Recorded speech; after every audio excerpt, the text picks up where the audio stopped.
샬롬. 여러분 반갑습니다. 오늘은 특별히 우리가 크리스찬으로서 악인들을 위해서 기도해야 되는가, 그들의 구원을 위하여 기도해야 되는가 라는 주제로 한번 나눠보겠습니다. 정말 우리는 우리의 그 적군, 악인들을, 그런 사람을 against해서 기도해야 되는지 for, 위해서 기도해야 되는가. 여러분 이 주제 참 애매모호하잖아요, 그죠? 예를 들면 저 북한을 보십시오. 우리 동포들의 인권을 유린하고 정치범 수용소에서 정말 몹짓을 하고 정말 살해하고 숙청하고, 그죠? 뭐 여러분 아시다시피 북한 김정은이 그 삼촌 장성택을 가차없이 숙청했잖아요. 장성택과 연관된 가족 식구들도, 그죠? 가차없이 그냥 죽여버리는 거예요. 자기들의 권력의 방향과 안 맞으면은 그냥 숙청을 해버리는 거죠.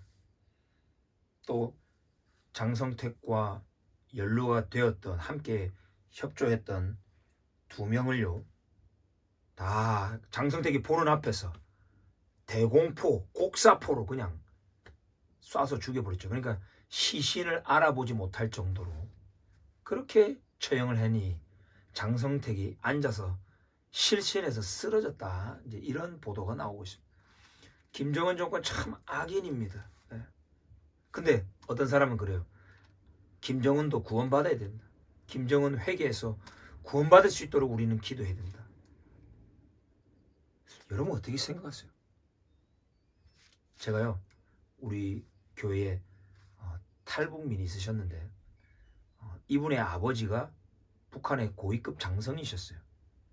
근데 장성택처럼 어떤 모함에 의해서 숙청당했는데 우리 이 성도 보는 앞에서 그 아버지를 옷을 다 벗기고 한겨울에 차가운 물을 뿌려가지고 얼려 죽이는 모습을 보신 거예요. 그 아버지가 자기 눈앞에서 얼어 죽는 모습을 보고 그 아들, 이 집사님이 충격을 먹어서 트라우마로 남한으로 내려와서도 계속 술을 먹고 알코올 중독으로 참 많이 힘드셨어요. 그 이분의 부인에게 물어봤어요. 김정은을 정말 하나님 용서하시고 이들이 구원받도록 기도가 되십니까? 물었더니 솔직히 말하세요. 솔직히 그렇게 기도가 안 됩니다. 얼마나 많은 고통 가운데 우리 있습니까? 우리 동포들이. 여러분 악인들 하면 또 이번에 또 탈레반 보십시오. 탈레반. 예전에 우리, 그죠? 샘물교회 우리 목사님도 순교 당했잖아요. 여자들을 막 인권을 유린하고 여자들의 시체까지도 강간했다 그러죠. 크리스찬들 또는 이슬람 샤리아법을 따르지 않는 자들, 배교한 자들은 집집을 쫓아다니면서 살해하고 죽였던 테러리스트예요. 이런 악인들, 탈레반을 위해서 기도해야 됩니까? 아니면 하나님이 이 악인들을 심판하도록 하나님 공의를 좀 보여주십시오라고 기도해야 됩니까? 어떻게 해야 됩니까? 이스라엘을 이 지구상에서 지워버리자 그러면서 핵무기를 만드는 저 이란의 강성 무슬림 정권, 전 세계의 테러리스트를 다 지원하고 있는 저 이란의 저 강성 무슬림 정권, 하마스, 가자지구의 하마스, 레바논의 헤즈볼라, 뭐 팔레스타인 지하드들은요, 이번에 탈레반이 카불을 점령했을 때 축하 메시지를 보냈어요. 여러분 이 세상에는 참 많은 악한 존재들이 많아요. 이들의 구원을 위하여 우린 기도해야 됩니까? 아니면 하나님의 공의로 이들을 심판해달라고 기도를 해야 됩니까? 자, 우리에게 딜레마는 성경 말씀이 이 둘 다를 말하고 있기 때문에 우리가 좀 헷갈린다 이 말이죠. 그래서 여러분과 함께 이 말씀의 컨텍스트를 하나하나 좀 보면서 같이 한번 살펴보도록 하겠습니다. 자, 먼저 우리 예수님이 이 말씀을 하셔가지고 우리 크리스찬들이 참 헷갈려요. 마태복음 26장 52절 이후에 보면 예수님이 이제 겟세마네 동산에서 이제 잡히잖아요. 잡혔는데 예수와 함께 있던 자, 아마 베드로인 것 같아요.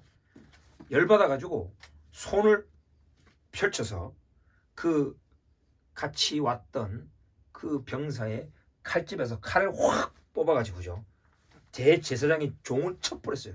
그래서 귀를 뚝딱 잘라버렸어요. 귀가 뚝 떨어졌어요. 자, 그랬더니 우리 예수님께서 네 칼을 도로 칼집에 꽂으라. 칼을 가지는 자는 다 칼로 망하느니라 그랬습니다. 자, 여러분, 우리는 예수님의 말씀을 유심히 안 보고, 특별히 우리 크리스천들, 심지어는 목회자들, 신학자들도 너무 영해. 모든 것을 일단은 영적으로 해석하는.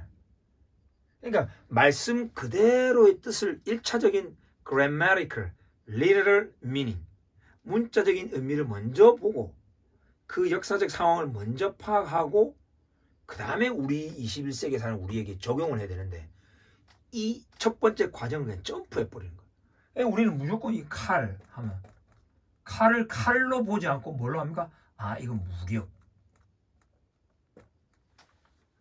이건 무력으로 해석해버려요.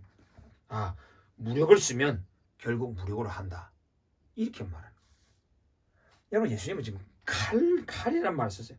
칼을 가지는 자는 다 칼로 망하느니라. 네 칼을 도로 칼집에 꽂으라. 우리 예수님이 왜 칼을 3번씩, 성경에서 여러분 3번 딱 반복해서 표현하는 게 많아요. 구약에서도 그러고 신약에서도 그러고. 그러면 그 단어를 좀 집중해서 보라는 거예요. 여러분, 지금 예수님이 왜 칼을 말하셨을까? 이거는 악인들에게도 무력 사용하지 마라, 이런 뜻인가요? 전쟁터 가가지고 적군이 막 우리 아군을 막 공격하는데 무력 사용하지 마라. 그러면 항복하라는 얘기예요? 다 총바지 되라는 얘기예요? 여러분, 이 말씀을 그냥 무력을 쓰지 말라라는 식으로 영해해버리면 안 된다는 거예요. 자, 우리 예수님이 이 뜻이 아니라는 게 53절에 나오죠. 너는 내가 내 아버지께 구하여 지금 12군단 더 되는 천사를 보내시게 할 수 없는 줄 아느냐? 우리 예수님은 지금 그 순간에 우리 아버지 하나님께 12군단 되는 천군 천사를 보내고 가지고 지금 이 대제사장과 예수님과 제자들 잡으러 온 이 무리들을 한 방에 아작낼 수 있다는 거예요. 무력 사용하실 수 있다는 거예요. 근데 예수님은 이런 악인들을 처치할 수 있지만 지금 때가 아니라는 거예요.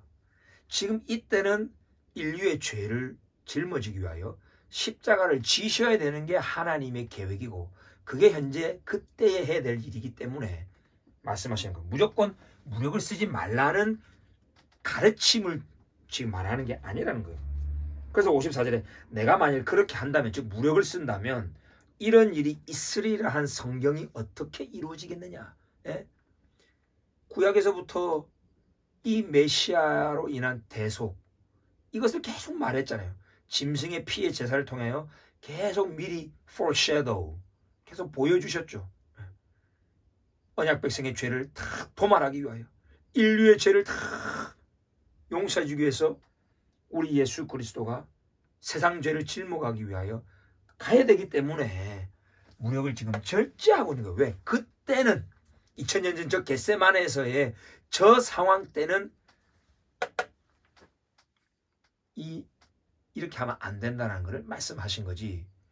오늘날 우리가 사는 모든 시대에 테러가 있고 전쟁이 있고 악인들이 판을 치는데도 무력을 쓰면 안 된다라는 걸로 점프해버리면 안 된단 말이에요.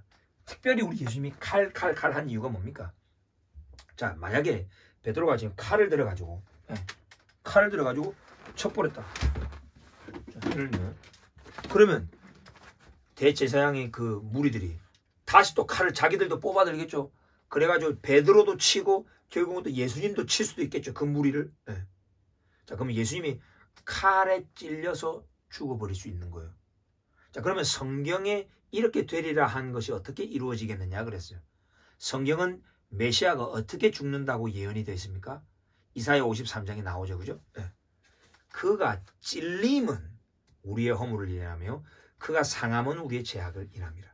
그 채찍에 맞음으로 우리가 남을 입고 채찍을 맞고 못에 찔려 죽는 거예요. 특별히 또 율법에 보면은 누구든지 나무에 달린 자마다 저주를 받는 자라 했다.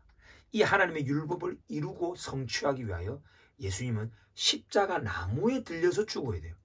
그래서 피와 물을 다 그 언약의 땅 이스라엘 다 밑으로 다 쏟아내려야 되는 거예요. 왜? 그 땅이 억울한 피의 호소가 있고 아벨의 제사, 그죠? 또 많은 선지자들의 피가 흘린 그 땅이기 때문에 그 땅을 정결케 하기 위하여 하나님의 언약의 땅, 에덴 동산에 있었던 그 거룩한 땅을 클린업하기 위하여 피와 물을 다 그 땅에 쏟으시는, 이게 바로 십자가의 역할이죠. 위에서부터 뚝뚝뚝 흘러내리게 하는 게 십자가예요. 그래서 로마 제국의 사형의 시대에 우리 예수님이 죽으셨던 것이요, 나무에 달려 못에 찔려서 채찍에 맞으면서 죽으신 거예요. 성경을 이루기 위해. 근데 베드로가 만약 칼을 들었다. 칼을 들어가지고 그러면 예수님이 칼로 목베임당한 죽었다. 그러면 성경이 이루어지지 않는다라는 거예요. 그래서 우리 예수님이 칼로 든 자는 칼로 망한다라고 말씀하시고, 예를 들면 뭐 베드로가 뭐 총, 이 우리 아버지가 인도네시아에서 뭐 골동품이라고 사는데 진짜인지 아닌지는 모르겠어요. 이게 만약에 뭐 총으로 쏴 죽었다 예수님이, 그럼 총 맞아 죽으셨다 그러면 성경에 예수님 총 맞아 죽는다는 얘기가 없다 이 말이에요. 성경을 그대로 이루기 위하여 그때의 무력을 절제하신 것이지, 오늘날 이 시대에 이 예수님의 순환의 예언은 일단 성취가 된 이 시대에 이 예수님의 말씀을 점프해서는 안 된다, 이것을 말하고 싶은 거죠. 자, 에스겔서도 볼까요? 이 구약의 말씀 때문에도 참 우리가 많이 헷갈려. 에스겔서 18장, 자 여기 유명한 말이 나오죠. 하나님이 얼마나 참 자비로우신지. 에스겔서 18장 23절 이렇게 말합니다. 주 여호와의 말씀이니라. 내가 어찌 악인이 죽는 것을 조금인들 기뻐하랴. 그가 돌이켜 그 길에서 떠나 사는 것을 어찌 기뻐하지 아니하겠느냐. 그래서 평화만 외치는 자들, 특별히 소셜 저스티스, 사회 정의를 외치는, 평등주의를 외치는 좌파 세력들이 많이 말을 하죠. 공의 따지지 마라. 평화하고 용서하고 다 받아들이고, 이게 더 중요한 거야. 이게 바로 성경의 메시지고 예수의 메시지가 아니냐라고 말하죠. 공의 없는 평화를 말하죠. 특별히 이 에스겔 18장 23절은 하나님조차도 악인이 죽는 것을 기뻐하지 않는다. 그가 돌이켜, 즉 회개해서 그 길에 떠나 사는 것을 기뻐한다 그랬습니다.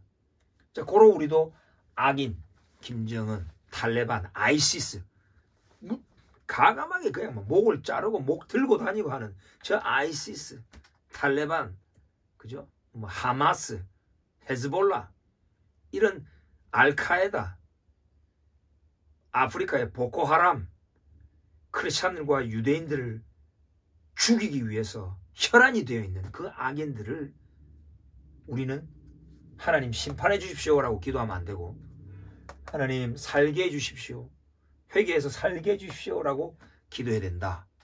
자, 이런 결론이 나오죠. 자, 근데 항상 우리가 성경을 해석할 때 앞뒤, 문맥, 컨텍스트를 같이 봐야 됩니다. 이 구절만 뻑 떼면 그렇게 들리는 것 같죠. 그러면 여기서 말하는 악인이 누굽니까? 지금 예수님은 이 에스겔 선지자를 통해서 왜 이 얘기를 하셨는지 한번 봐야 되죠.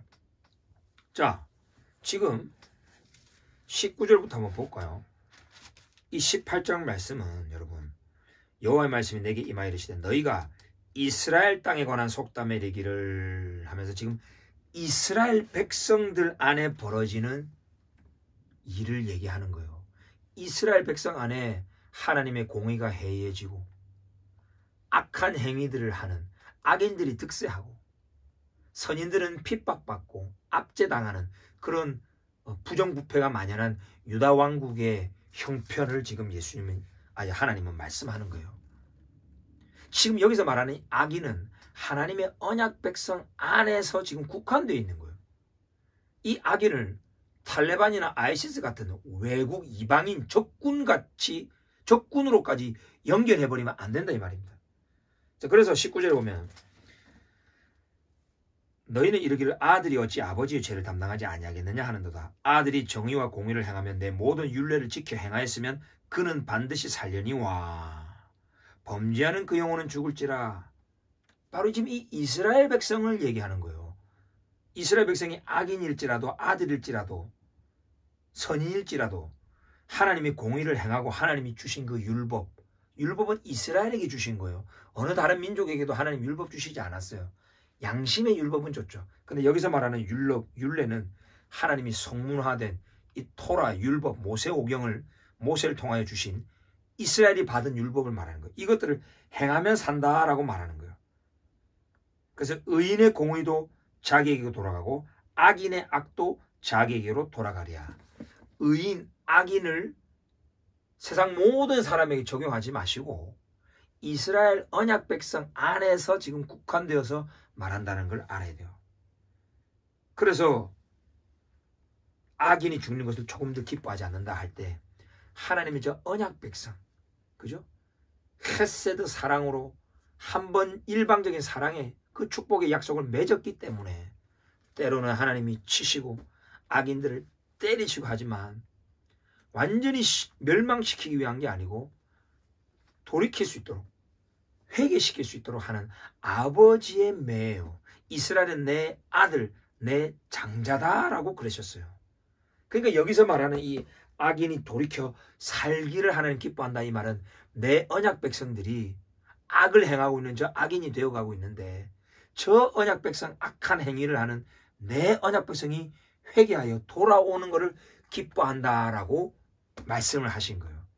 이스라엘에게 하신 말씀이지 온 인류 전체에게 보코하람, 아이시스, 김정은 뭐 이런 악인들까지 다 적용해가지고 그들이 살기를 기뻐한다. 그들이 심판받고 죽는 것은 하나님이 마음 아파하고 막 슬퍼하신다. 이렇게 해석을 하면 안 된다 이 말입니다. 자, 그러면 또 여러분들 중에 아이고 그래도 신약성에 또 보면 바울도 디모데전서 2장 4절에서 하나님은 모든 사람이 구원을 받으며 진리를 아는데 이르기를 원하신다. 분명히 그랬습니다. 진리를 아는데 이르기를 원한다 했지 않습니까? 그런데 여러분 잘 보십시오. 하나님 모든 사람이 구원을 받으며 천국에 가기를 원하신다 그랬습니까? 다 영생하기를 원하신다 그랬습니까? 아니죠.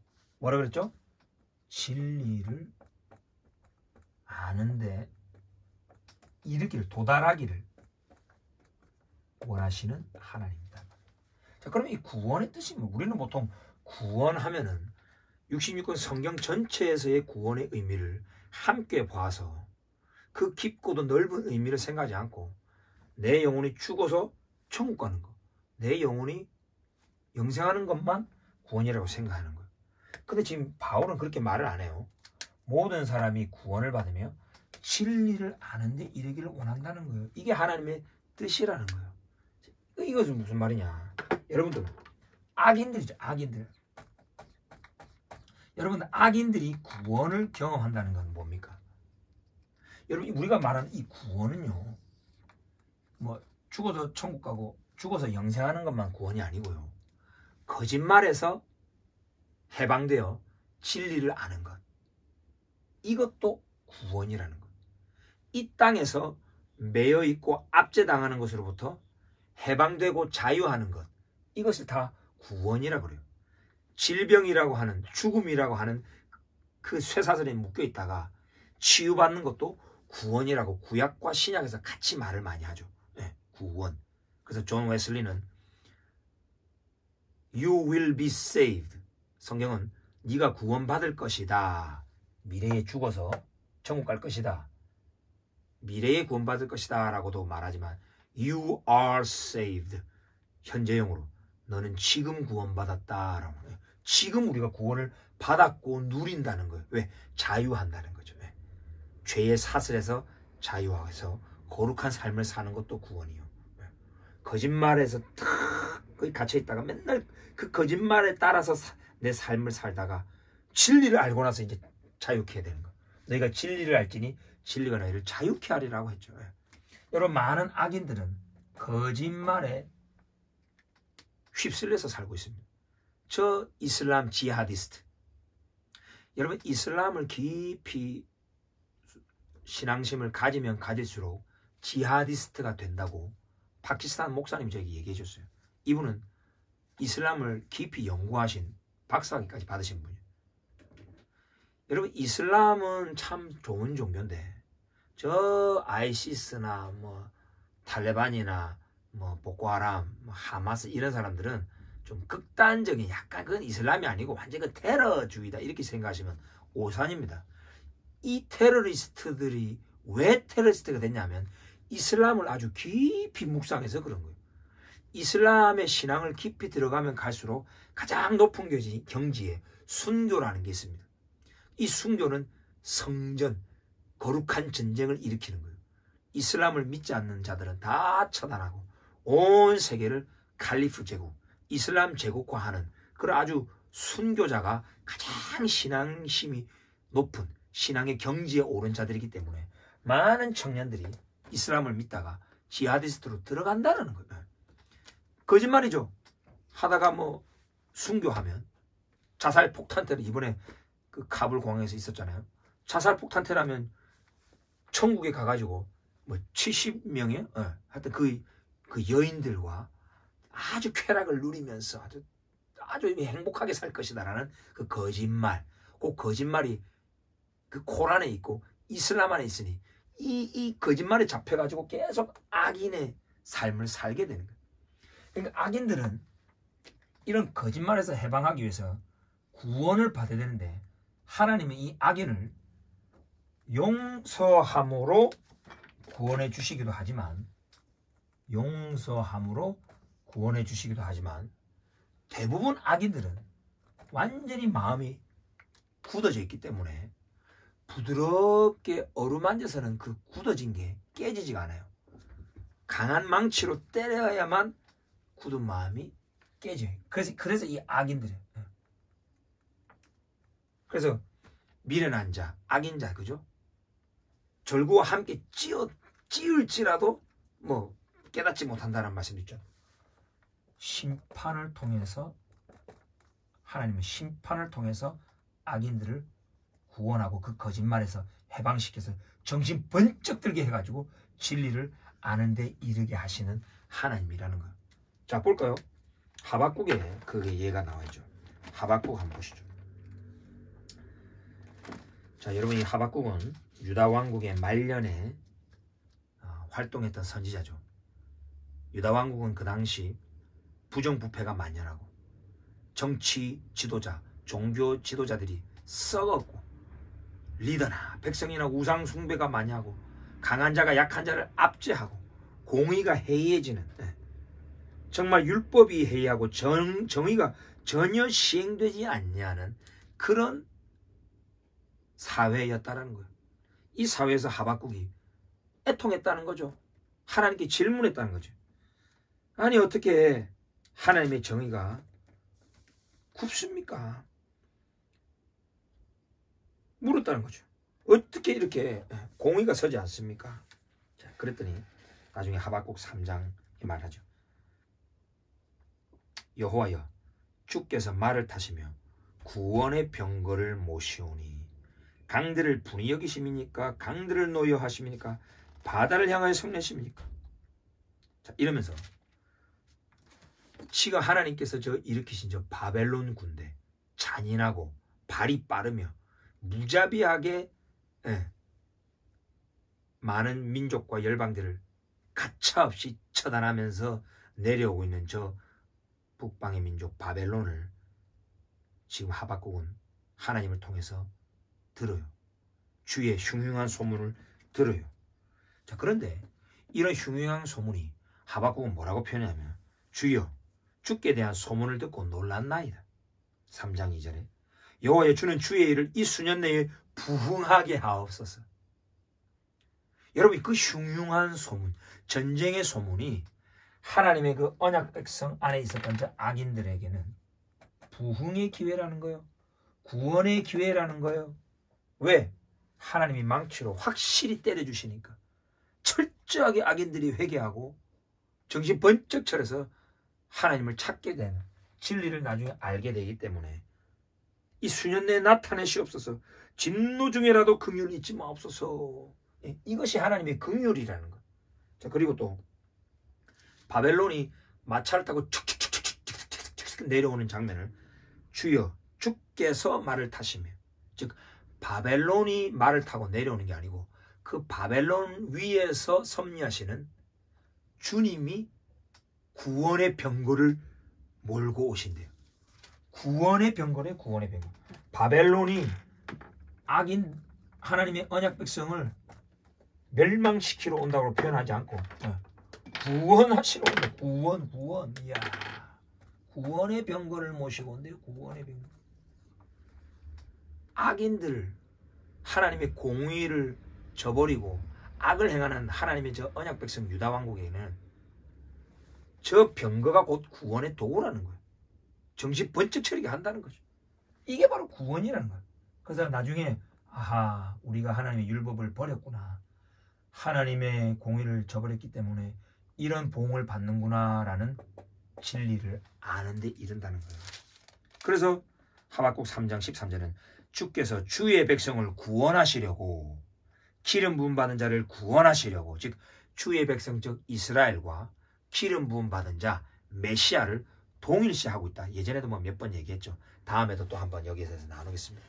하나님의 제사장 나라로 또 왕으로 또 선지자적인 사명을 가진 저 이스라엘, 기름 부음 받은 자, 바로 이 그리스도의 비밀이 곧 이스라엘이에요. 이스라엘과 그리스도는 하나의 존재로 성경은 보고 있어요. 이게 그리스도의 비밀이에요. 그래서 이 주의 백성, 악인도 있고 선인도 있지만 주로 거의가 악인으로 꽉 차 있는 저 주의 백성 기름 부음을 구원하시려고 나오사 악인의 집에 머리를 치시며 그 기초를 바닥까지 드러내셨나이다. 그래서 이 하나님의 구원을 인하여 기뻐하겠대요. 막 슬퍼하고, 어떻게 하나님 우리 언약 백성을 이렇게 하나님 치실 수 있습니까? 지금 하박국이 그러는 게 아니에요. 도리어 하나님의 이 구원의 이 방식이 너무 기쁜 거예요. 도저히 이 하나님 언약 백성 안에 이 악이 흥행하는 이 유다 왕국 변할 길이 없는데 하나님이 구원의 병거를 몰고 와서 그냥 때려치시니 결국은 이 모든 상황을 통해서 우리 하나님 언약 백성이 회개하고 진리를 아는 데 이르겠구나. 이것을 말씀하시는 거예요, 여러분. 그러니 하나님은 여기서 말한 이 구원을, 진리를 아는 데 이른다라는 말이 다 이 악인들도, 이 탈레반, 아이시스 같은 사람도 죽어서 뭐 천국 갈 수 있도록, 구원받을 수 있도록 우리 기도해야 된다는 뜻이 아니고, 이 악인들도 하나님께서 치셔서 정신 번쩍 나게 하셔서 죽기 전이라도, 심판받고 멸망당하기 전이라도 회개하고 하나님의 진리를 아는 데 이르기를 원한다라는 것. 그래야 하나님의 영광이 나타나죠. 그래서 예수님 옆에 있었던 그 강도도 피를 절철 흘리면서 죽어가면서 구원을 받고 진리를 아는 데 이르렀던 사람이죠. 그리고 멸망당한 거예요. 그리고 십자가에서 죽은 거예요. 그 강도는. 마찬가지요. 김정은도, 탈레반도, 아이시스도, 보코하람, 헤즈볼라, 이 세상의 모든 악인들도요, 하나님께서 좀 치셔야 돼요. 그래야 구원받는다 이 말이에요. 강하게 때려줘야 돼요. 그래야 저들이 정신을 번쩍 차리고 하나님의 공의의 그 손맛을 좀 봐야 회개하고 구원을 경험하고 진리를 아는데 이른다라는 것이죠, 여러분. 그래서 우리 신명기 23장 7절에도 보면, 여러분, 그래서 이 모든 어떤 교리나 신학을 정립할 때 항상 가장 기초가 되는 것은 토라예요. 모세 오경이에요. 창세기, 출애굽기, 레위기, 민수기, 신명기, 이 5권을 율법, 히브리어는 토라라고 하죠. 하나님이 가장 먼저 계시해 주신 하나님의 말씀이에요. 이 가장 기본이 되는 이 파운데이션 말씀 위에 다음 교리를 또 세우고, 선지서도 세우고, 시가서도 세우고, 복음서도 세우고, 서신서도 세우고, 묵시록, 계시록도 세우고, 이렇게 해야지. 하나님이 먼저 주신 말씀과 계속 대치되는 또는 앞뒤가 안 맞는 교리들을 세우거나 거꾸로 요한계시록 신약에서부터 구약으로 내려가면서 이 구약을 재해석해버린다. 이거는 순서가 틀린 거예요. 마치 지금 미국이 극비에 미국 시민들을 다 먼저 미국으로 탈출시켜 놓고 그 다음에 미군들을 철수시켜야 되는데 이거는 지금 순서가 바뀌어 버렸잖아요. 미군들을 지금 철수를 해놓고 남아있는 갇혀있는 저 미국 시민들을 탈출해오기 위하여 지금 완전히 지금 딜레마에 빠졌죠. 순서가 중요하다고요. 하나님의 율법은 뭐라고 말합니까? 저 가나안 저 7부족 진멸하라 그랬죠. 예. 왜? 하나님의 공의로 저들을 심판해야 돼 이 말이에요. 예. 자기 자녀를 불 가운데 지나게 하면서 제사 드리는 저 가나안 7부족 음란하고 우상 숭배와 악한 자를 인간을 어뷰즈하는 저 악이 만연한 저 가나안 땅의 7부족들은 하나님이 강력하게 치셔야 된다는 거예요. 그래서 말하는 근데 7절에 보면 너는 에돔 사람을 미워하지 말라. 그는 네 형제임이니라. 애굽 사람을 미워하지 말라. 네가 그의 땅에 객이 되었음이니라. 예. 에돔 사람을 치지 말라가 아니고 하나님이 또 치라라고 할 때가 있었잖아요. 그때는 또 치는 거예요. 하나님이 항상 때를 분별해줘. 근데 미워하지는 말라는 거예요. 애굽 사람도 미워하지는 말라라고 명령합니다. 왜? 우리 저 언약 백성 이스라엘의 형제였고 또 저 애굽 땅에서 나그네로서 애굽 사람의 은혜를 입었기 때문에 미워하지 말라라는 거예요. 그래서 지금 저 이스라엘은요 주변에 시리아, 레바논 뭐 많이 그 주변에 나라가 있잖아요. 근데 이집트하고는 그나마 사이가 좋아요. 그리고 요르단하고도 사이가 좋아요. 에돔의 후손인 저 요르단하고도 계속적으로 평화협정을 맺고 좀 트러블이 있지만 그래도 함께 가려고 노력하죠. 저 애굽, 이집트도 마찬가지죠. 계속 협력을 하고 있습니다. 이 토라의 율법 때문에 이스라엘은 이 두 나라를 미워하지는 않는다는 거예요. 자, 그러면 이런 이 무지막지한 저 악인들을 맨날 그러면 용서해주고 십자가의 사랑으로 받아들여지느냐? 아니라는 거예요. 전도서 3장 3절에 보면 뭐라고 말합니까? 죽일 때가 있고 그죠? 치유할 때가 있고 헐 때가 있고 세워줄 때가 있다는 거예요. 죽일 때가 있다는 거예요. 죽일 때가 있고 치료할 때가 있으며 헐 때가 있고 세울 때가 있다. 항상 악인들도 죽일 때가 있다라는 거예요. 그리고 치료할 때가 있고 헐어버려야 될 때가 있고 세울 때가 있다. 하나님의 공의와 또 하나님의 정의의 입장에서 어떻게 해야 될까 함께 물어보고 하나님이 때려라 죽여라 쳐라 할 때는 가차없이 쳐야 돼요. 그것이 이 악인들이 또 구원을 받는 길일 수가 있다라는 거예요. 매일과 평화만 해서는 악인들이 더 마음이 담대지는 거예요. 전도서 8장 1절 볼까요? 지금 저 탈레반을 향한 국제사회의 입장을 잘 보십시오. 어느 나라가 하나님 편에 섰는지. 전도서 8장 1절에 보면 8장 11절이죠. 11절. 악한 일에 관한 징벌이 속히 실행되지 아니하므로 인생들이 악을 행하는데 마음이 담대하다.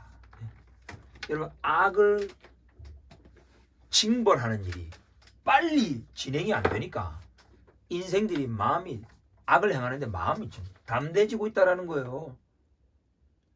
연평도 포격 때 대한민국에서 응징을 했어야 돼요. 빨리 그 악을 징벌했어야 돼요. 근데 너무 약했죠. 그리고 그 이후 머뭇거렸죠. 천안함 폭침 이후에도 뭐 이것이 북한의 소행이냐 마냐 뻔한 것을 막 부풀려가지고 남북 공동연락사무소를 폭파시켜버렸죠. 그러면은 우리도 응징을 해야 될 거 아니에요. 악한 일에 대한 징벌을 속히 행해야 될 거 아니에요. 근데 계속 뭐 평화하면서 이제는 뭐 다시 공동연락사무소 뭐 다시 지어주겠다는 얘기도 나오던데 뭐 하자는 거예요 지금. 이런 악을 징벌하는 일이 빨리 안 일어나니까 인생들이 악을 행하는데 더 마음이 더 담대해진다는 거예요. 이번에 탈레반 보세요.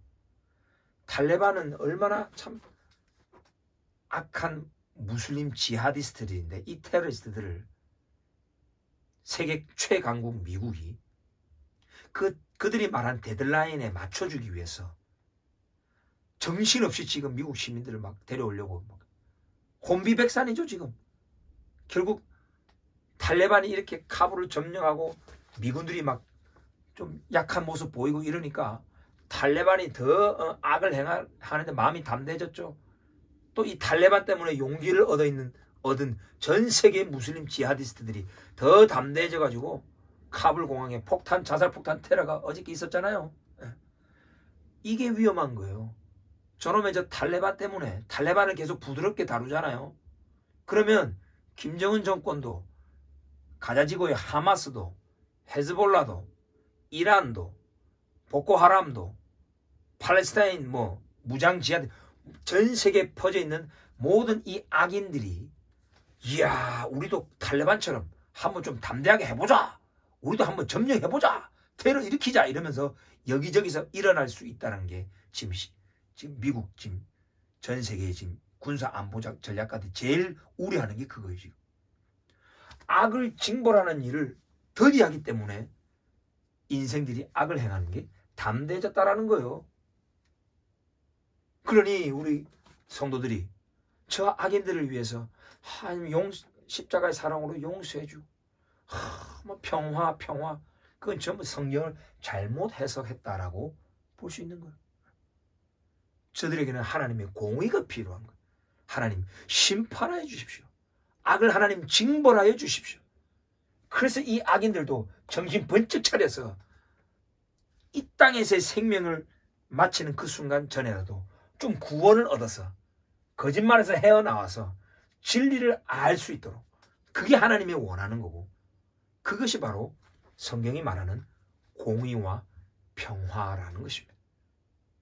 아무쪼록 우리 대한민국 정부가 지금 친중 정책을 펼치고 있는데 탈레반을 합법 정부로 인정하면서 탈레반과 이제 손을 잡기 시작한다. 절대 그래서는 안 됩니다. 우리 한국교회가 그걸 위해 기도해야 됩니다. 그 정권은 하나님의 공의로 다루어져야 될 정권이죠. 김정은 정권 마찬가지죠. 공의 없는 평화는 거짓 평화요. 그는 반성경적이라는 걸 반드시 아셔야 됩니다.